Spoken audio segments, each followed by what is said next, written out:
누가복음 23장 39절로 43절 말씀 제가 읽겠습니다.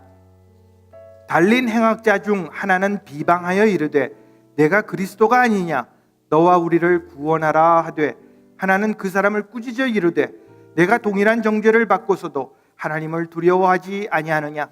우리는 우리가 행한 일에 상당한 보응을 받는 것이니 이에 당연하거니와 이 사람이 행한 것은 옳지 않은 것이 없느니라 하고 이르되, 예수여 당신의 나라에 임하실 때에 나를 기억하소서 하니, 예수께서 이르시되 내가 진실로 내게 이르노니 오늘 내가 나와 함께 낙원에 있으리라 하시니라. 아멘. 여러분, 다시 한번 부활절 예배에 오신 것을 환영합니다. 오늘 부활의 은혜가 여러분들 삶에 충만하시기를 기원합니다. 이해할 수 없는 놀라운 사실들이 성경 중에 많이 기록되어져 있습니다.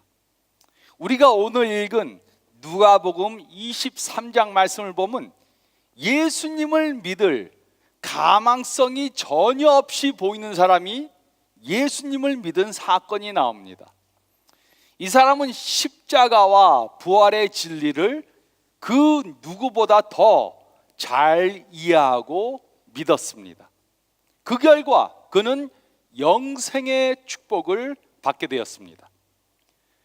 내 복음서를 보면 예수님의 제자들은 예수님께서 왜 십자가에 돌아가셔야만 하는가, 그 이유를 깨닫지 못했습니다.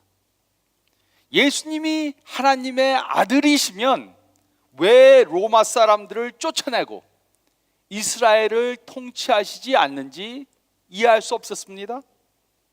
왜 예수님이 고난의 죽음을 당하셔야만 했는지 이해하지 못했습니다.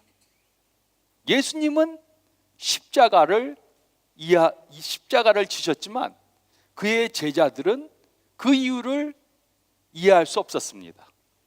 그래서 예수님께서는 계속해서 왜 자신이 십자가에 달려 돌아가셔야만 하는지 설명해 주셨습니다. 그럼에도 예수님의 제자들은 계속해서 예수님의 가르침을 깨닫지 못했습니다. 예수님은 결국 골고다라는 언덕에서 십자가에 달려 돌아가셨습니다. 그리고 예수님의 제자들은 두려움과 패배감에 쌓여서 멀리서 그 광경을 지켜보았습니다. 그 중에 한 명이 이렇게 말했습니다. 나는 그가 이스라엘을 구원하실 분이라고 생각했었는데, 예수님께서 십자가에 못 박혔을 때 예수님의 좌우에는 두 명의 죄인들이 예수님과 같이 십자가에 못 박혔습니다. 마가복음을 보면 처음에는 두 죄인들이 모두 예수님을 비방했다고 기록하고 있습니다. 그런데 그 중에 한 죄수는 그의 마음을 바꿨습니다. 첫 번째 죄수는 예수님을 계속해서 비방했습니다. 39절은 다음과 같이 기록했습니다. 달린 행악자 중 하나는 비방하여 이르되 내가 그리스도가 아니냐 너와 우리를 구원하게 하라 하되, 그가 요구한 것은 지나치게 불합리한 것은 아니었습니다. 네가 만약에 그리스도면 너와 우리를 구원해라. 그런데 두 번째 죄수가 의아한 말을 했습니다. 그는 악한 범죄자로 예수님을 믿을 가능성이 전혀 없이 보였던 사람이었습니다. 그러나 이 두 번째 죄수는 예수님의 죽음과 부활을 확실히 이해하는 사람이었습니다. 그래서 그는 예수님에게 천국을 직접 약속받았습니다. 그리고 우리는 그의 이야기를 통해 부활절에 대해 이해해야 하는 세 가지의 진리를 배울 수 있습니다. 우리는 이 두 번째 죄수의 이야기를 통해 부활절에 대해 이해해야 하는 세 가지 진리를 배울 수 있습니다. 첫째로 저희가 읽은 말씀 가운데 40절로 41절 말씀을 보면 우리는 우리의 죄의 문제를 이해해야 합니다. 우리는 우리의 죄의 문제를 이해해야 합니다. 만약 의사가 환자의 병이 무엇인지 진단하지 못한다면 그 사람을 치료할 수 있는 방법을 찾을 수 없을 것입니다. 이처럼 우리 역시 우리의 문제가 무엇인지 모른다면 그 문제를 해결할 방법을 찾을 수 없을 것입니다. 그래서 우리는 우리의 죄의 문제를 깨달아야 하는 것입니다. 40절로 41절은 다음과 같이 기록했습니다. 하나는 그 사람을 꾸짖어 이르되 내가 동일한 정죄를 받고서도 하나님을 두려워하지 아니하느냐. 우리는 우리가 행한 일에 상당한 보응을 받는 것이니 이에 당연하거니와 이 사람이 행한 것은 옳지 않은 것이 없느니라 하고, 첫 번째 죄수는 예수님을 계속해서 비방했습니다. 그는 자신이 십자가에 죽는 것에 대해 하나님께 분노했습니다. 왜 하나님이 나를 십자가에 못 박아 죽도록 허락하셨는가? 화가 났습니다. 하지만 두 번째 죄수는 첫 번째 죄수를 꾸짖었습니다. 그는 자신이 십자가에서 처형당하는 것은 자신의 죄 때문이라는 것을 깨달아 알고 있었습니다. 그래서 그는 하나님을 탓하지 않았습니다. 또 자신을 십자가에 박는 사람들을 탓하지 않았습니다. 그는 자신의 죄 때문에 자신이 십자가에서 죽는다는 사실을 인정했습니다.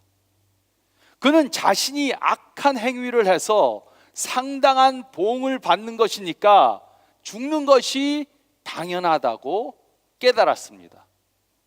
그는 자신의 죄를 인정한 것입니다.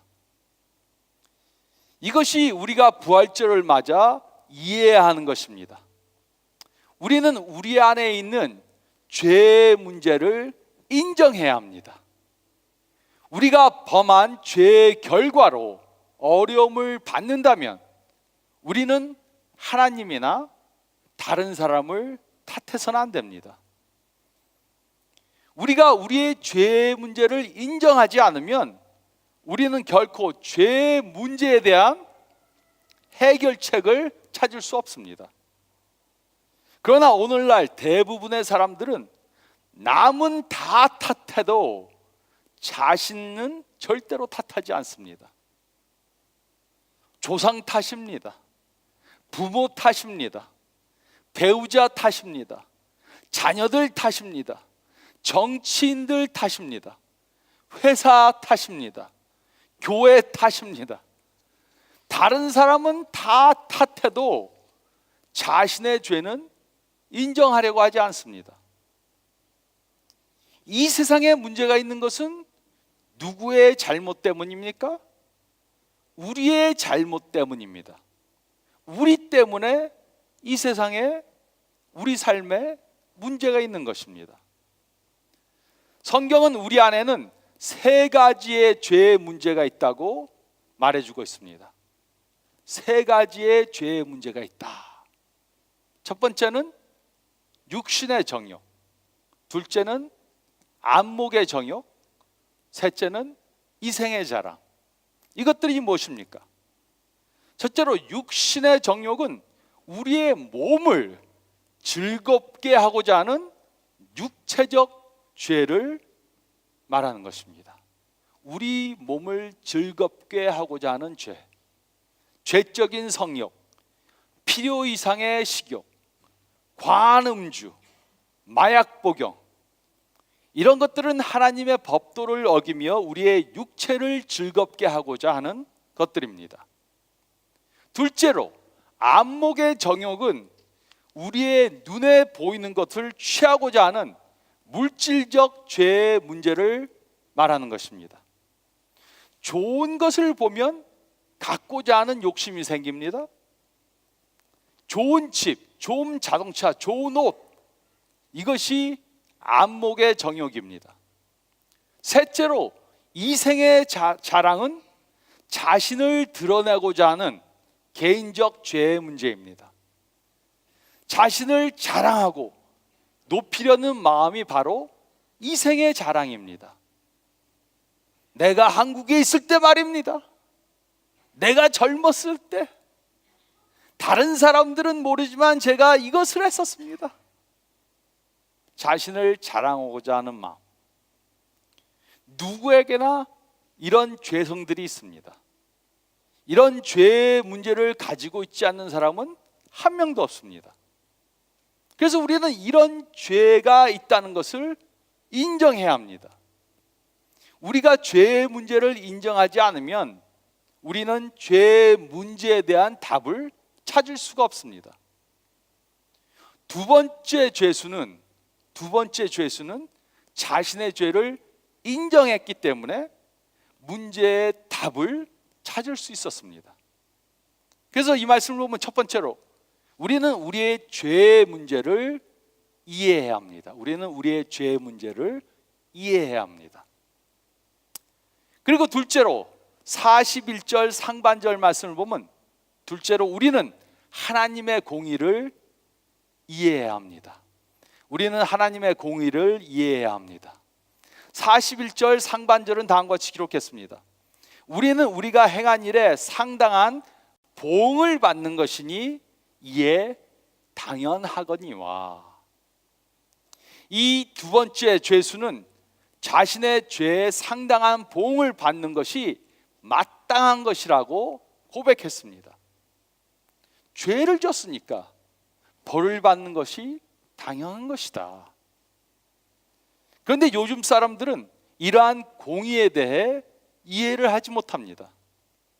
많은 경우 법정에서조차 공의에 대해 이해하지 못하는 것을 볼 수 있습니다.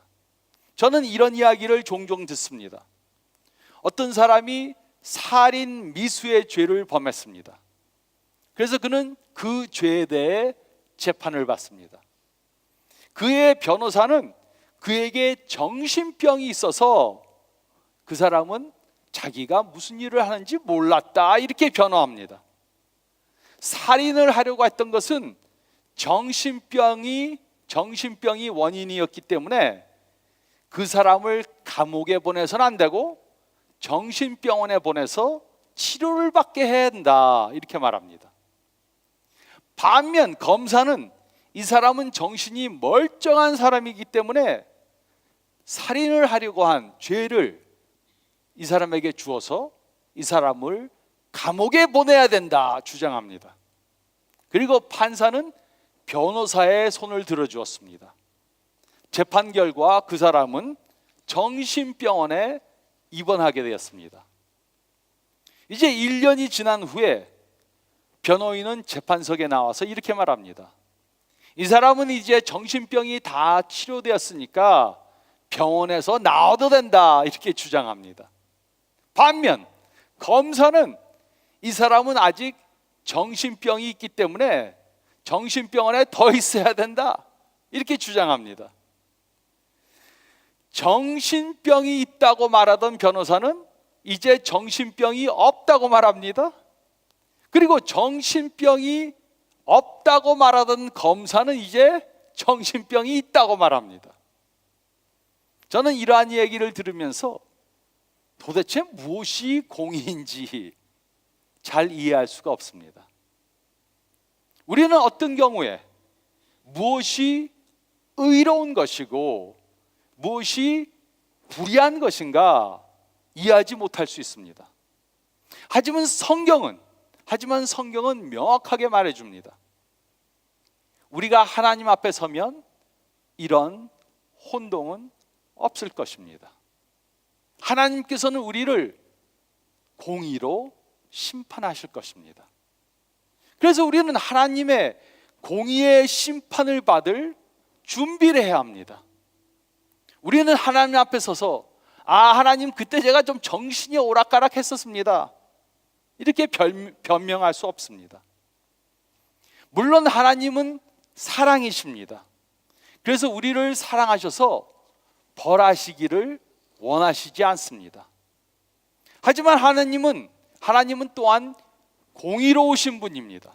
그래서 죄인들을 벌하셔야만 합니다. 죄인이 아닌 사람을 벌하는 것은 공의가 아닙니다.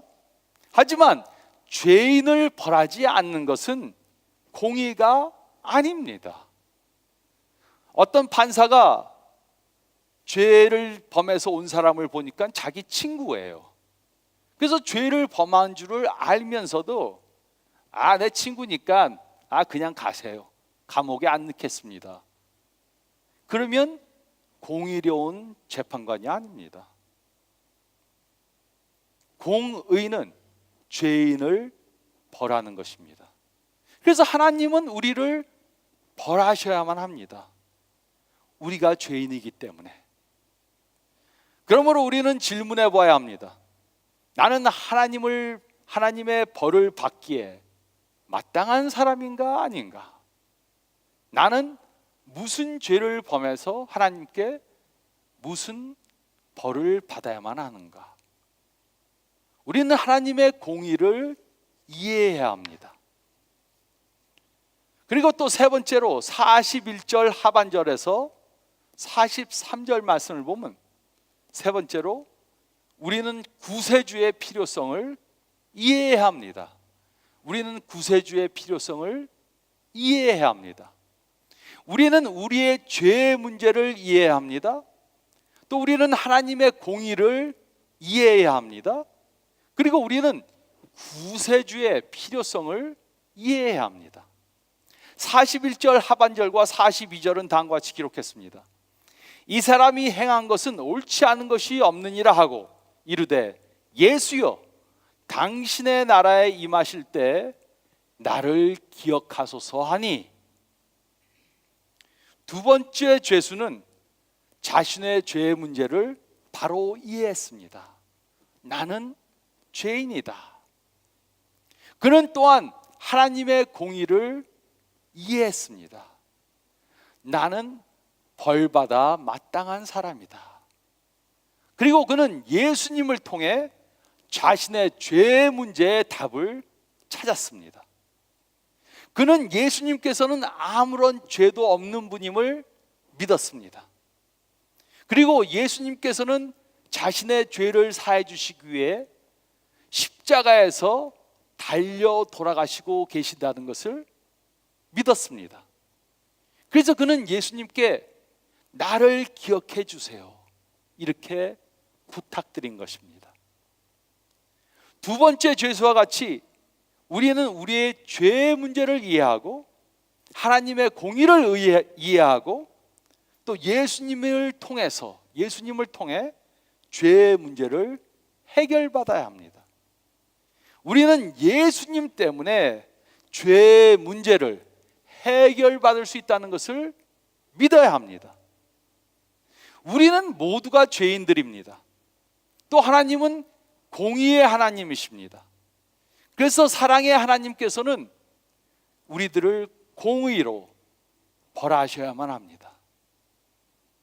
그렇기 때문에 하나님께서는 이 사랑과 공의의 딜레마를 예수님을 통해 이루셨습니다.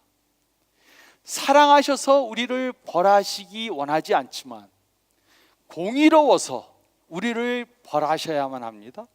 그리고 하나님께서는 이 사랑과 공의의 딜레마를 예수님을 통해 이루신 것입니다.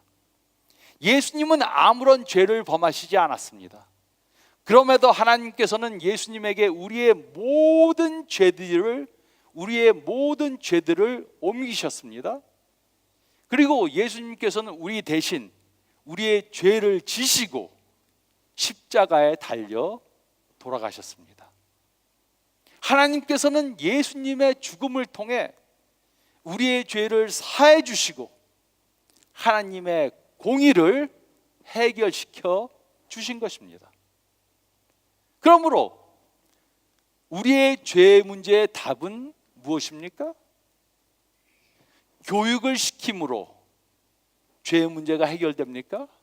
절대로 아닙니다. 정치인들이 우리의 죄의 문제를 해결해 줄 것입니까? 절대로 아닙니다. 심리학자들, 철학자들이 우리의 죄의 문제를 해결시켜 줄 수 있습니까? 절대로 아닙니다. 우리는 예수님을 통해서만 우리의 죄의 문제를 해결받을 수 있습니다. 두 번째 죄수는 자신의 죄의 문제에 대해서 이해했습니다. 나는 죄인이다. 또 하나님의 공의에 대해서도 이해했습니다. 하나님은 나를 벌하셔야만 한다. 그리고 그는 구세주의 필요성을 인정했습니다. 그리고 예수님께서 자신의 구세주이심을 믿고 자신을 구원해 달라고 부탁한 것입니다. 그리고 예수님께서는 그에게 세 가지 반응을 주셨습니다. 첫째로, 예수님은 그를 거절하시지 않고 받아들여 주셨습니다. 이처럼 우리가 예수님께 나오면 예수님께서는 우리를 받아들여 주실 것입니다. 우리는 이 사실을 이해해야 합니다. 우리가 예수님을 받아들이는 것이 절대로 아닙니다. 우리가 예수님께 나오면 예수님께서는 우리를 받아들여 주시는 것입니다. 이 죄수는 아마도 그의 생애 처음으로 누구에게 거절을 당하지 않고 받아들이는 것을 경험한 것입니다. 예수님께서는 그를 거절하지 않고 받아들여 주셨습니다. 그리고 예수님께서는 우리도 받아들여 주실 것입니다. 또 둘째로, 예수님께서는 그를 정죄하시지 않고 용서해 주셨습니다. 죄가 없으신 예수님께서는 그를 정죄할 수도 있었습니다. 그러나 예수님은 그를 대신해 죽으시고 그를 용서해 주셨습니다. 이처럼 우리가 예수님께 나오면 예수님께서는 우리를 정죄하시지 않고 용서해 주십니다. 또 셋째로, 예수님께서는 그에게 천국을 약속해 주셨습니다. 43절은 다음과 같이 기록했습니다.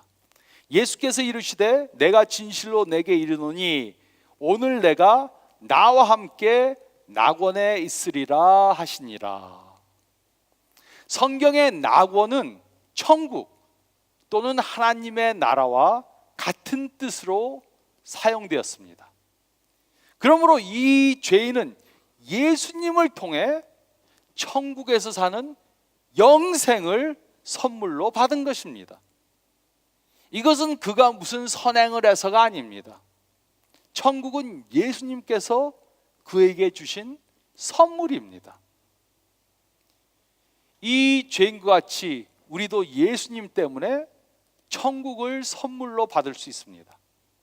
예수님 때문에 우리는 천국에서 영생할 수 있습니다. 이것이 바로 부활절의 메시지입니다.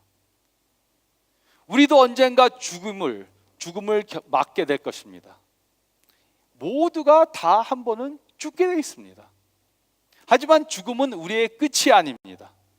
예수님 때문에 우리는 이 세상에서 죽을 때 천국으로 갈 수 있는 것입니다. 죽음은 다만 이 세상에서 저 세상으로 가는, 천국으로 가는 전환점일 뿐입니다. 저도 언젠가는 이 세상을 떠나게 될 것입니다. 나이가 들어가면서 점점점 더 그날이 기대됩니다. 우리는 예수님 때문에 천국에서 영생을 누릴 수 있습니다. 우리는 예수님 때문에 죄의 문제를 해결받고 영생할 수 있는 것입니다. 그래서 우리는 구세주의 필요성을 이해해야 합니다. 성경에는 매우 놀라운 사실들이 기록되어져 있습니다. 우리는 믿음의 사람들을 전혀 예상하지 못하던 장소에서 발견합니다. 이 두 번째 죄수는 그 누구보다도 더 예수님의 십자가와 부활을 잘 이해한 사람이었습니다. 그는 자신의 죄를 깨닫고 하나님의 공의를 깨닫고 예수님만이 자신의 죄를 사해 줄 수 있는 분이라는 것을 믿었습니다. 그래서 그는 예수님께 천국을 선물로 받은 것입니다. 그러므로 우리도 부활절을 맞아 십자가와 부활의 의미를 이해해야 합니다. 확실히 이해해야 합니다. 우리는 우리의 죄의 문제를 이해해야 합니다. 내가 죄인이다. 나는 죄를 범한 죄인이다. 확실히 깨달아야 합니다. 또 우리는 하나님의 공의를 깨달아야 합니다. 하나님은 사랑의 하나님이시기 때문에 우리를 벌하시기 원치 않지만 공의의 하나님이시기 때문에 우리를 심판하셔야만 한다. 나는 죄인이기 때문에 하나님의 심판을 받아야만 하는 사람이다. 또 우리는 구세주의 필요성을 이해해야 합니다. 하지만 예수님께서 우리의 죄를 지시고 십자가에서 달려 돌아가심으로 내가 죄의 용서함을 받고 천국에서 영생할 수 있다. 확실히 믿어야 합니다. 이런 확실한 믿음을 갖고 부활절을 맞는 저와 여러분들이 되시기를 부활하신 예수님의 이름으로 축원드립니다.